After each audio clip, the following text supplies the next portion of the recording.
நாம் இப்பொழுது மூப்பர்களுக்கான தகுதிகளை குறித்து பார்க்க போகிறோம். இந்த அலுவலை அவர்கள் செய்ய வேண்டுமென்றால் இப்படிப்பட்ட குணநலன்களை அவர்கள் உடையவர்களாய் இருக்க வேண்டும் என்று சில தகுதிகளை இங்கே பவுல் கூறுகிறார். தீத்து 1:6 பாருங்கள். குற்றம் சாட்டப்படாதவனும் ஒரே மனைவியையுடைய புருஷனும் துன்மார்க்கரென்றும் அடங்காதவர்களென்றும் பெயரெடுக்காத விசுவாசமுள்ள பிள்ளைகளை உடையவனுமாகிய ஒருவன் இருந்தால் அவனையே ஏற்படுத்தலாம். குற்றம் சாட்டப்படாதவனும் என்பதாக சொல்கிறார். அவர் பரிபூர்ணமானவராக பாவமற்றவராக இருக்க வேண்டும் என்பது இதன் பொருள் அல்ல. அதேபோல ஆதாரமற்ற குற்றம் சாட்டப்பட்டவராகவும் அவர் இருக்கக்கூடாது என்பதும் அர்த்தமல்ல. ஏனென்றால் ஒரு ஊழியர் மீது அநேகர் பொய் குற்றச்சாட்டுகளை கொண்டு வரலாம். மொத்தத்திலே அந்த மனிதனுடைய வாழ்க்கை நிந்தனைக்குட்பட்டதாக இருக்க வேண்டும். ஒரு மூப்பரை ஒரு மனிதர் கை நீட்டி குற்றம் சாட்டி அவர் நேர்மையற்றவர் என்பதை நிரூபித்து விட்டாரென்றால் அங்கே தேவனுடைய நாமம்தான் தூஷிக்கப்பட்டுவிடும். அந்த மூப்பர் ஒருவேளை மிகவும் திறமை வாய்ந்தவராக கூட இருக்கலாம். இருந்த போதிலும் அவருடைய பேச்சு கிறிஸ்துவுக்குரிய அவருடைய அர்ப்பணிப்பை வெளிப்படுத்தவில்லை என்று ஒருவர் சொல்வாரானால் அங்கேயும் கிறிஸ்துவின் நாமம் தூஷிக்கப்படுகிறது. ஆகவே அவர் சபையின் மூப்பராக இருக்க முடியாது. அடுத்ததாக ஒரே மனைவியையுடைய புருஷனும் துன்மார்க்கரென்றும் அடங்காதவர்களென்றும் பேரெடுக்காத விசுவாசமுள்ள பிள்ளைகளை உடையவனுமாகிய என்று இந்த வசனத்திலே பார்க்கிறோம். இந்த பிள்ளைகள் விசுவாசமுள்ள பிள்ளைகளாக இருக்க வேண்டும். ஒருவர் தன்னுடைய பிள்ளைகளை கிறிஸ்துவண்டை நடத்த முடியாதவராக இருப்பார் என்றால் அவர் சபையின் மூப்பராகவும் இருக்கக்கூடாது. இதை நீங்கள் தவறாக புரிந்து கொள்ளக்கூடாது. இன்று தேவ பக்தியுள்ள அநேக குடும்பங்களிலே அவர்களுடைய மகனோ மகளோ தேவனை விட்டு வெளியே வாழ்வார்கள். ஒரு துன்மார்க்கமான ஜீவியத்தை செய்வார்கள். அந்த குடும்ப தலைவர் வேண்டுமென்றால் மிகவும் பக்தி உள்ளவராக கண்ணியமானவராக இருக்கக்கூடும். இவருடைய நடத்தையினாலே பிள்ளைகள் கிறிஸ்துவை விட்டு பின்வாங்கி போனவர்களாக இல்லாமல் இருக்கக்கூடும். அவர் நல்லவர்தான். ஆனாலும் பிள்ளைகளை அவர் கிறிஸ்துவண்டை நடத்தாதபடியினாலே அவர் மூப்பராகவோ சபையின் பொறுப்புகளிலோ இருக்கக்கூடாது. ஏனென்றால் சபையிலுள்ள சில பிரச்சனைகளை தீர்ப்பதற்காக இவர் போகும்பொழுது அந்த பிரச்சனையுள்ள நபர் இவரை எதிர்த்து கேள்வி கேட்க இடம் இருக்கிறது. நீர் எப்படிப்பட்டவர் என்பது தெரியாதா? உம்முடைய மகனை உம்முடைய மகளை பற்றி எங்களுக்கு தெரியாதா? நீங்கள் என் குடும்பத்திலுள்ள இந்த பிரச்சனையை தீர்ப்பதற்கு உங்களுக்கு என்ன தகுதி இருக்கிறது என்று அந்த சபை உறுப்பினர் கேட்டுவிடுவார்.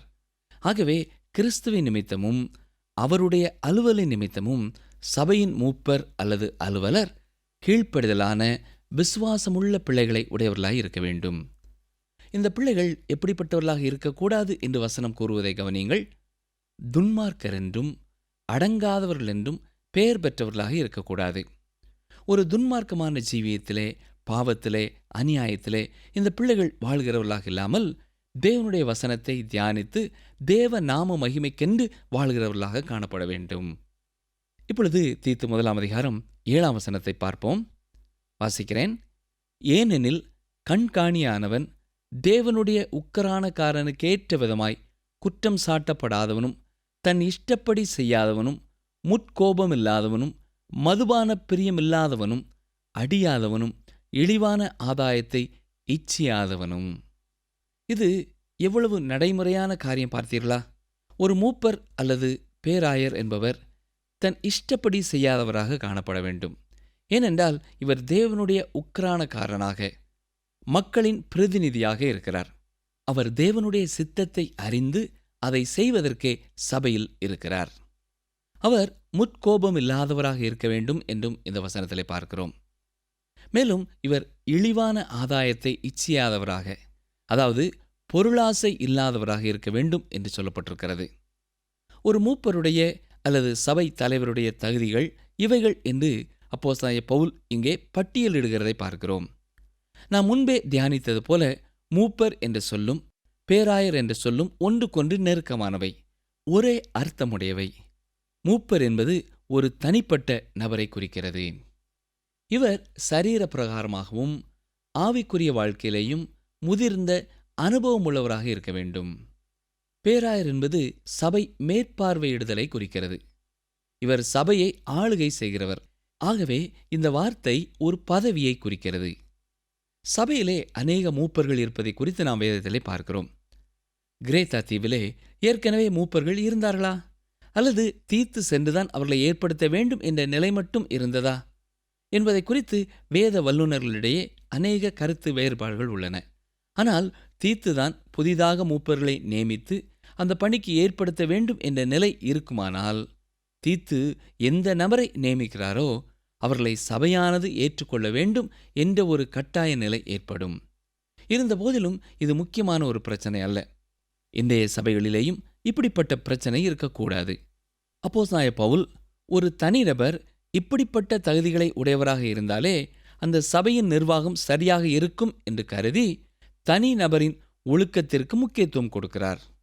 அருமையானவர்களே, இது மூப்பரின் தகுதிகளாக இருந்தாலும் ஒவ்வொரு விசுவாசியின் தகுதியும் இப்படிப்பட்டதாகவே இருக்க வேண்டும் என்று வேதம் எதிர்பார்க்கிறது. உங்களுடைய குணநலன்கள், ஒழுக்கம் இப்படிப்பட்டதாக இருக்கிறதா என்று இந்த பட்டியலை வைத்து அடிக்கடி பரிசோதனை செய்து பாருங்கள். இந்த நிகழ்ச்சியை கேட்டுக்கொண்டிருக்கிற எனக்கு அருமையான சகோதரனே, சகோதரியே, அருமையான ஐயா, உங்களுக்கும் உங்கள் சபையிலே ஒரு மூப்பராக பொறுப்பு கொடுக்கப்பட்டிருக்கலாம். மூப்பர் என்ற பெயர் இல்லாமல் நிர்வாக குழு அங்கத்தினர் என்ற பெயரோ அல்லது பொருளாளர், செயலாளர் என்ற பெயரோ கொடுக்கப்பட்டிருக்கலாம். உங்கள் வாழ்க்கை கர்த்தருக்கு முன்னும் உங்கள் சபை மக்களுக்கு முன்னும் எப்படிப்பட்டதாக இருக்கிறது என்பதை சற்றே எண்ணி பாருங்கள். மக்கள் உங்களை குறித்து கூறும் குற்றச்சாட்டுகள் உண்மையானதாக இருக்கிறதா? உங்களுக்கு கர்த்தர் கொடுத்துள்ள மனைவி போதும் என்று வாழ்கிறீர்களா? அல்லது வேறு மறைமுகமான தொடர்புகள், உறவுகள் இருக்கிறதா? உங்கள் பிள்ளைகள் கர்த்தருக்கு பயந்து வாழ்கிறார்களா? அல்லது துன்மார்க்கர் என்று மற்றவர்கள் கூறும் ஒரு வாழ்க்கை வாழ்கிறார்களா? சற்றே சிந்தித்து பாருங்கள். அன்பான சகோதரனை, சகோதரியே, நீங்கள் ஒருவேளை உங்கள் சபைக்கான மூப்பர்களை தெரிந்தெடுக்கும் உரிமை பெற்றவர்களாக இருக்கலாம். அப்படியென்றால் எந்த அடிப்படையிலே நீங்கள் தெரிவு செய்கிறீர்கள்? உறவினர் என்ற பெயரிலா? அல்லது எனது நண்பர் என்ற பெயரிலா? அல்லது பணம் படைத்தவர் என்ற பெயரிலா? அல்லது அவருடைய சாட்சியுள்ள வாழ்க்கை உங்களை இந்த தீர்மானம் செய்ய வழிநடத்துகிறதா? சற்றே சிந்தித்து பாருங்கள். நமது சபை மூப்பர்களுக்காக, அவர்களது வாழ்க்கைக்காக, அவர்களது குடும்பத்திற்காக நாம் ஜெபிக்க கடமைப்பட்டிருக்கிறோம் என்பதையும் மறந்து போகக்கூடாது. கர்த்தர் தாமே நம் திருச்சபைகள் ஒவ்வொன்றிற்கும் சரியான மூப்பர்களை கொடுத்து நமது சபையை வழிநடத்துவாராக. ஆமேன்.